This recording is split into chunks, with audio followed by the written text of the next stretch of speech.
Hello everyone, आप सभी का स्वागत है आपके अपने चैनल जिसका नाम है अपना मंजिल। और मैं हूँ स्मृति। आज का जो मेरा स्टडी ब्लॉग रहेगा, इसमें आज मैं आपको दिखाऊंगी कि मैं कैसे अपना मंथली प्लान करती हूँ। पूरा मैंने मंथ वाइज प्लान बनाया है आज बैठ के। तो मैंने आज कुछ पढ़ाई नहीं की, मैंने प्लान बनाया। ठीक है, तो प्लान गोल सेटिंग जो बोलते हैं ना, गोल सेटिंग जो मैंने अपने स्टार्टिंग के ब्लॉग में सेल्फ डिसिप्लिन के बारे में बात की थी। तो सेल्फ डिसिप्लिन में गोल सेटिंग एक बहुत बड़ा फैक्टर होता है, बहुत बड़ा पार्ट होता है, जिसको मैंने बहुत स्पेसिफाई किया था कि गोल सेट हमें करना बहुत ज़रूरी है। तो मेरा जो गोल सेट है, मुझे जो प्रिपेयर करना है एग्ज़ाम के लिए, आईएएस के एग्ज़ाम के लिए, तो मैंने उसके लिए अपना अभी अक्टूबर से लेकर अप्रैल तक का प्लान बनाया है। मैंने मई को इसलिए छोड़ दिया क्योंकि मई में ज़्यादा दिन बचते नहीं हैं और एग्ज़ाम मई में ही होता है। तो इसीलिए मैंने मई को छोड़ के बाकी सारे मंथ्स का एक ब्रॉड प्लान बनाया। तो ये जो मैंने प्लान बनाया ये ब्रॉड है। इसका मैं फिर से इसके जो पार्ट्स होंगे, मंथ के अपने प्लान होंगे, ईच मंथ के अपने अपने प्लान होंगे। उसमें मैं मंथ का प्लान बनाऊंगी और फिर मंथ के बाद वीक का प्लान बनाऊंगी। इस हिसाब से मैं सब चीज़ करूँगी। ठीक है, तो इस हिसाब से मैं अपने प्लान बनाऊंगी। और इसके बाद मेरा क्या होगा कि मेरा मंथ के बाद वीक का प्लान बनेगा, वीक के बाद डेज़ का प्लान बनेगा, वीक के बाद डेज़ का प्लान बनेगा। और इसके हिसाब से क्या होता है ना कि एक प्लान होने से आपको पता होता है कि आपको किस हिसाब से करना है। तो इसी हिसाब से आप भी अपना प्लान बना सकते हो। मैंने दिखाने का भी कोशिश किया, शायद उतने अच्छे से क्लैरिटी नहीं आ रही है। अगर आप लोग कमेंट करोगे तो मैं इसका एक पिक भी पोस्ट कर दूँगी।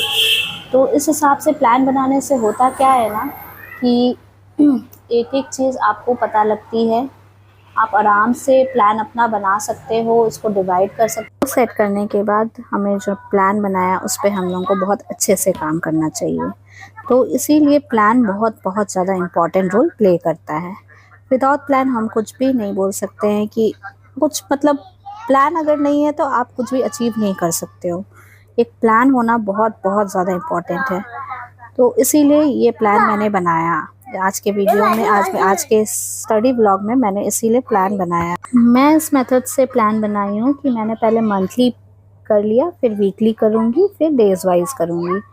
आप अपना भी कोई अलग मेथड यूज़ करके प्लान कर सकते हो। ठीक है, उस हिसाब से भी आप अपना प्लान बना सकते हो। प्लान बनाना एक बहुत बहुत इम्पॉर्टेंट स्टेप है कोई भी आपका गोल सेट करने के लिए। वो करने के बाद ही आप कुछ सोच सकते हो कि आप इस तरीके से काम करोगे तभी आपके लिए अच्छा होगा। ठीक है, और मैं बताना चाहूँगी कि जो भी पेपर्स होते हैं, जो भी आप किसी भी एग्ज़ाम का प्रिपरेशन कर रहे हो, हर एग्ज़ाम के प्रिपरेशन के लिए प्लान करना वैलिड है। ठीक है, विदाउट प्लानिंग आप कभी कुछ नहीं कर पाओगे। आप सोचोगे कि मैं आज ये पढ़ लेती हूँ, कल वो कर लेती हूँ, फिर तीसरे दिन कुछ और कर लेती हूँ, तो वैसे में आपका हैफेजेड वे में होगा और कुछ भी क्लियरिटी नहीं रहेगी। क्लियर होना चाहिए आप कब तक कौन सा सिलेबस ख़त्म कर रहे हो, कौन सा बुक ख़त्म कर रहे हो।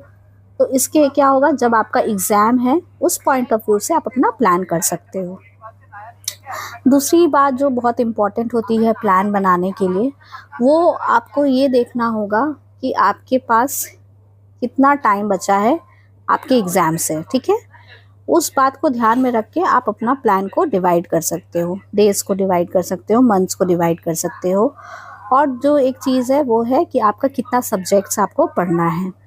तो उस हिसाब से भी आप अपना प्लान कर सकते हो कि मुझे ये सब्जेक्ट इतने दिनों में कंप्लीट करनी है, मुझे कोई और सब्जेक्ट, सपोज़ कीजिए हिस्ट्री है तो मुझे हिस्ट्री 10 दिनों में कंप्लीट करनी है, ज्योग्राफ़ी है तो ज्योग्राफ़ी मैं 15 दिन में कंप्लीट करूँगी। तो वो एक टारगेट होना चाहिए।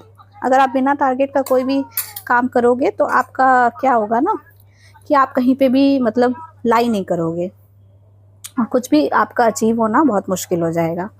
तो मैंने इस प्लान में सिर्फ मैंने ये नहीं डाला है कि मुझे कौन कौन से सब्जेक्ट पढ़ने हैं, मैंने रिवीजन भी बहुत अच्छे से डाला है कि मुझे रिवाइज़ कब कब करना है, कौन कौन से सब्जेक्ट को पहले रिवाइज़ करना है, वो आप अपने हिसाब से डाल सकते हो कि आपसे देख सकते हो कि आपको कौन सा सब्जेक्ट कब रिवाइज करना है, उसके ऊपर क्वेश्चन सॉल्व करना बहुत ज़रूरी होता है, इसलिए मैंने एमसीक्यूज़ भी रखा है कि मैं उसके ऊपर एमसीक्यूज़ भी सॉल्व करूँगी।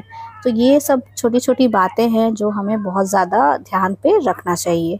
जब भी हम कोई सब्जेक्ट को उठाते हैं तो उसका रिवीजन हमें प्लान करना चाहिए एकदम ज़रूर से, और उसके बाद उसके ऊपर क्वेश्चन सॉल्व करना चाहिए। वो एमसीक्यू हो या मेंस ओरिएंटेड हो या प्रीलिम्स ओरिएंटेड हो, ये आप पे डिपेंड करता है, आप कैसे भी डिवाइड कर सकते हो।